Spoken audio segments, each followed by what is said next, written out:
కృష్ణాపురం గ్రామ ప్రజలకు, మహిళలకు, అన్నదమ్ములకు, తెలుగుదేశం, జనసేన, బీజేపీ కుటుంబ సభ్యులకు నా నమస్కారం. ప్రతిరోజు ఎక్కడికి వెళ్ళినా ఎండని లెక్క చేయకుండా నాతో పాటు ఊరు స్టార్టింగ్ నుంచి చివరి దాకా కొన్నిసార్లు నెక్స్ట్ ఊరికి కూడా నాతో పాటు వస్తుంది. అందరికీ పేరు పేరున కృతజ్ఞతలు చెప్తున్నాను. దర్శి నియోజకవర్గంలో అడుగు పెట్టినప్పటి నుండి నన్ను మీ ఇంటి అమ్మాయిగా ఆదరిస్తున్నారు, చాలా అభిమానం చూపిస్తున్నారు.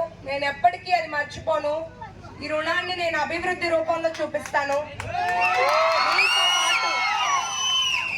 ఇక్కడ సమస్యలన్నీ తెలుసుకునే వచ్చాను, వాటి పరిష్కార మార్గాలు కూడా తెలుసుకునే వచ్చాము. మీకు ఏదైతే కృష్ణాపురం నుంచి రాములవీడు వెళ్ళే దారి ఇబ్బందిగా ఉందో అది మన ప్రభుత్వం వచ్చిన వెంటనే అక్కడ బ్రిడ్జ్ కానీ దానికి ఏదైనా సమస్య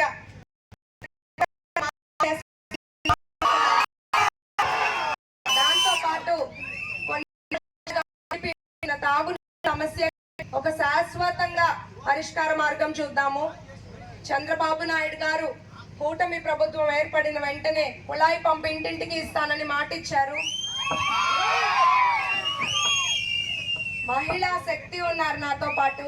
ఒక సాటి మహిళని గెలిపించుకోవాలన్న కసి ఉంది మీలో. మనకి ప్రజా సంక్షేమ పాలన రాబోతుంది గారి నాయకత్వంలో.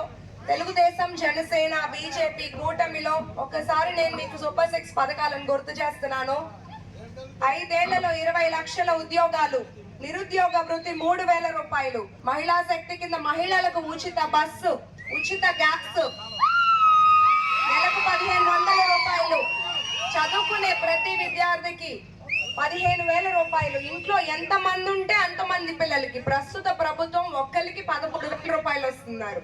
మన ప్రభుత్వం వచ్చాక ఇంట్లో ఎంత మంది ఉంటే వాళ్ళకి 15,000 రూపాయలు. బీసీలకు రక్షణ చట్టం, పెన్షన్ 4,000, పెద్దవాళ్ళకి ఇంటికి పెన్షన్ తీసుకొచ్చి ఇస్తారు. రైతులకు ఆర్థిక సహాయం 20,000, ఇల్లు లేని వారికి ఇళ్ల పట్టాలు కూడా ఇస్తారు. అట్లాగే వాలంటీర్లకు 10,000, వికలాంగులకు 6,000, మెగా డిఎస్సి. ఇలాంటి ఒక ప్రజా సంక్షేమ పాలన రాబోతుంది. పైన కూటమి ప్రభుత్వం ఏర్పడుతుంది. దర్శిలో మనం గెలుస్తున్నాము. కొంతమంది నా మీద విమర్శలు చేస్తున్నారు, ఎక్కడి నుంచో వచ్చాము ఇక్కడ ఉండము అని. ఒక్కసారి గొట్టిపాటి వారి చరిత్ర తిరిగేసి చూస్తే వారు ఏ నియోజకవర్గానికి అయితే వచ్చారో ఆ నియోజకవర్గం అభివృద్ధి పరుగులు తీస్తుంది. ప్రత్యర్థి చెప్తారు వాళ్ళు 20 ఏళ్ళుగా అంటి పెట్టుకొని ఉన్నామని. ప్రజలకు కావాల్సింది అంటి పెట్టుకొని ఉండే నాయకుడు కాదు, అభివృద్ధి చేసే నాయకుడు అని నేను మీ అందరికీ గుర్తు చేస్తున్నాను. నెక్స్ట్ రాబోయే 10 ఏళ్లలో అభివృద్ధి అంటే ఏంటో మీ అందరికీ చూపిస్తానని నేను మీకు హామీ ఇస్తున్నాను. అలాగే నా వంతుగా ఇక్కడ ఏ సమస్య ఉన్నా, సాగునీరుకి ఇబ్బంది ఉన్నా, విద్యా కోర్సులు, మంచి స్కూళ్ళు కాలేజీలో మంచి కోర్సులు లేవు, అలాగే ఇక్కడే హాస్పిటల్ కట్టి మెరుగైన వైద్య సేవలు అందిస్తాను. అదే కాకుండా ప్రచారానికి వెళ్తుంటే చాలా మంది ఇంట్లో చదువుకున్న పిల్లలు ఊరికే ఉన్నారని చెప్తున్నారు పెద్దవాళ్ళు. వాళ్ళకి సొంత గడ్డ మీదే పారిశ్రామిక రంగంలో అభివృద్ధి చేసి సొంత గడ్డ మీద ఉపాధి అవకాశాలు కల్పించే మార్గంగా కృషి చేస్తానని నేను ఇక్కడ మీకు చెప్తున్నాను.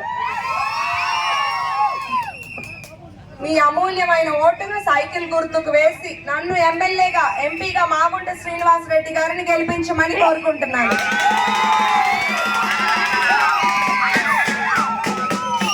ప్రత్యర్థులు మహిళని చూడకుండా ఎన్నో విమర్శలు చేస్తున్నారు. ఫస్ట్ నాన్ లోకల్ అన్నారు, తర్వాత మహిళ సులువుగా గెలవచ్చు అన్నారు, ఆ తర్వాత ఒక కాన్పు చేసి ప్రాణం కాపాడితే అది కావాలని చేశామన్నారు. ఎన్ని విమర్శలు చేసినా నాకు ప్రజా బలం ఉంది. నేనేంటనేది ప్రజలకి తెలుసు. ప్రత్యర్థికి సమాధానం చెప్పుకోవాల్సిన అవసరం లేదు, వాళ్ళ కార్యకర్తలకి అస్సలు అవసరం లేదు.